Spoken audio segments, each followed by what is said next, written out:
Hey, do you guys know this freak?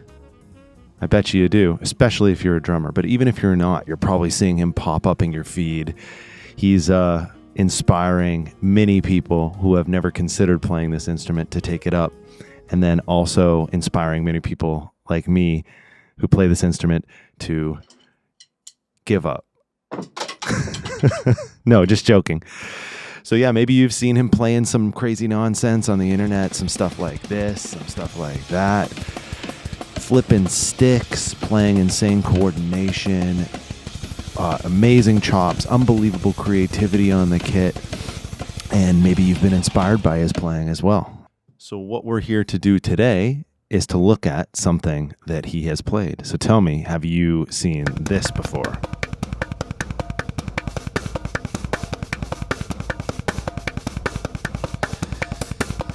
This crazy coordination thing. He's released tons of different videos like this, but this one in particular caught my eye and I had to end up learning.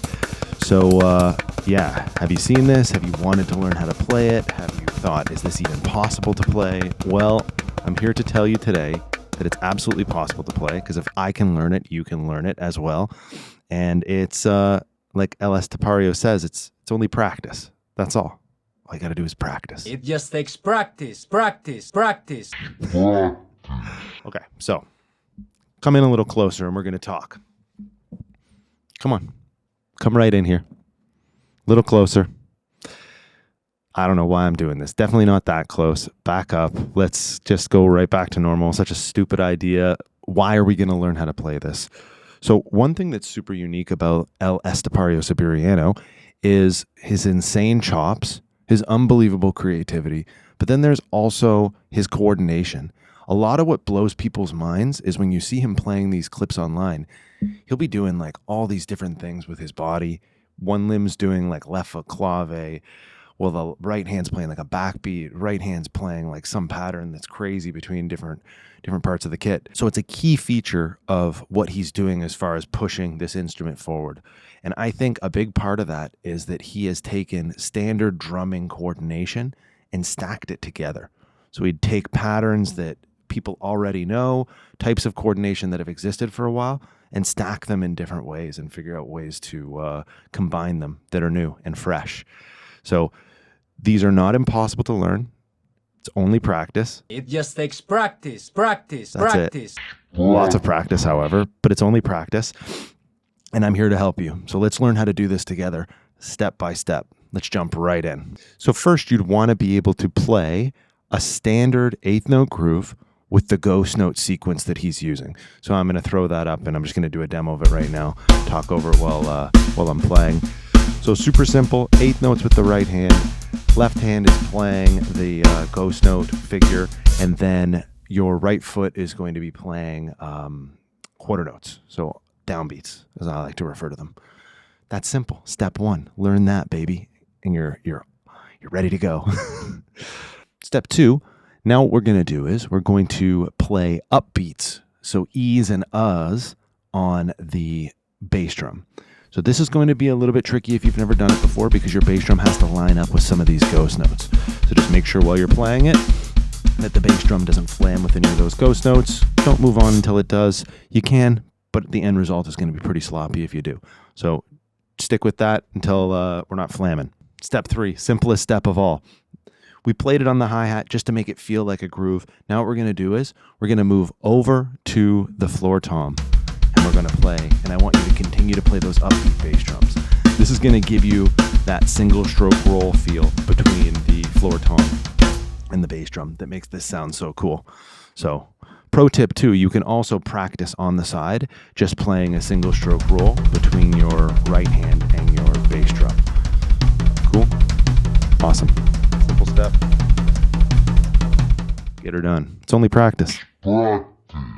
Okay, so the fourth step, here's where things get a little bit tricky.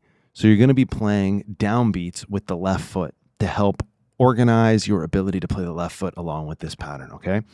The end result is that you're going to play left foot clave with your left foot, but you want to be able to play the parts of the left foot clave. So the left foot clave is just built off of down and up beats. Cool? All right, so we've come to the point where most people will give up. I'm sure of this. So this is going to be playing upbeat with the left foot. So this is fairly tricky. It's going to line up with all those ghost notes as well. Also going to line up with the bass drum. So one thing that helped me play this is I'm just literally thinking my left foot is just playing with the bass drum. So I'm just thinking bop, bop, bop, bop, bop with the bass drum. Thinking upbeats with the bass drum. Bop, bop, bop, bop. Sounds like this.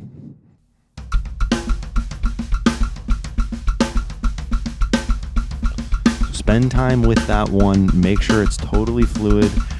Also, you're going to want to try and transition back and forth between playing the downbeat and the upbeat with the left foot along with this pattern, because eventually you're going to have to coordinate those into a clave pattern. All right, step 6. Now we're going to initiate the clave pattern. So where step 5 was challenging, these next 2 steps, if you make it through these, you're a true legend and you're in the 5%, as El Estepario says. Only 5% of drummers can play this. I'm hoping to help make it more than that, 100% of drummers. So what we're going to do is we're going to play the 2 side of a clave pattern. Clave pattern is, it's got a 2 side and it's got a 3 side. So the 2 side, we're going to be playing on the and of 1 and 2. All right, 7th step, we're almost there. Now you want to be able to play the 3 side of the clave. So we're going to leave that 2 side open, the and of 1 and 2, and we're going to play the 3, the of 3, and then I think it's also the and of 4. So 1 and 2 and 3 E and 4 E and So 1 and 2 and 3 E and 4 E and 1 and 2 and 3 E and 4 E and Cool. So we're playing the 3, the of 3, and the and of 4 now. Again, very, very tricky. Stick with it. It's only practice.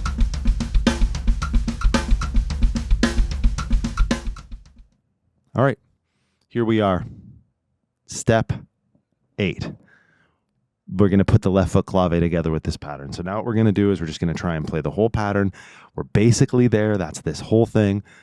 Left foot clave. Here's what it sounds like. Practice your butt off. You'll be able to play it. And then we'll move on to the final step.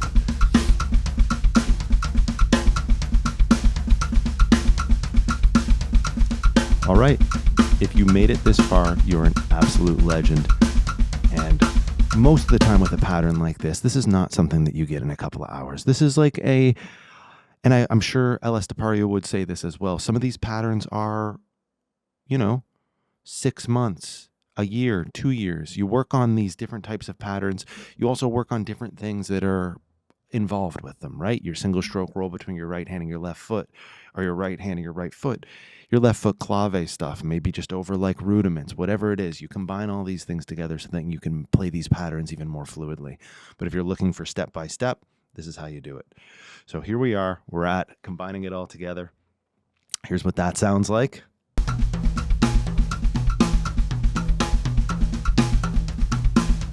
Okay, sick.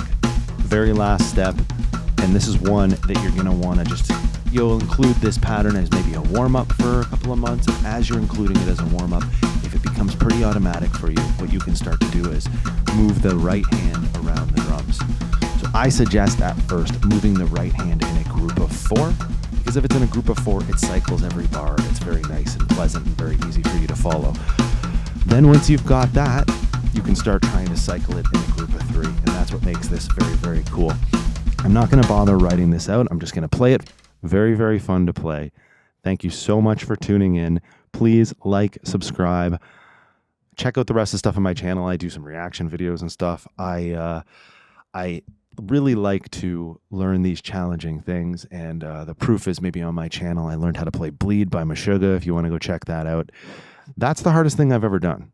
So I know now, since I've learned that, I can learn anything. So if you want to throw something in the comments that you want me to learn or teach you, I would love to hear that. But please do me a favor, like, sub, stay tuned. Plenty more good stuff coming at you. Peace. El Estepario, Super Mario, Siberiano, Matt Wallace, jazz drummer, sorta, playing all kinds of nonsense now. Learn how to play Bleed. Peace. See you next time.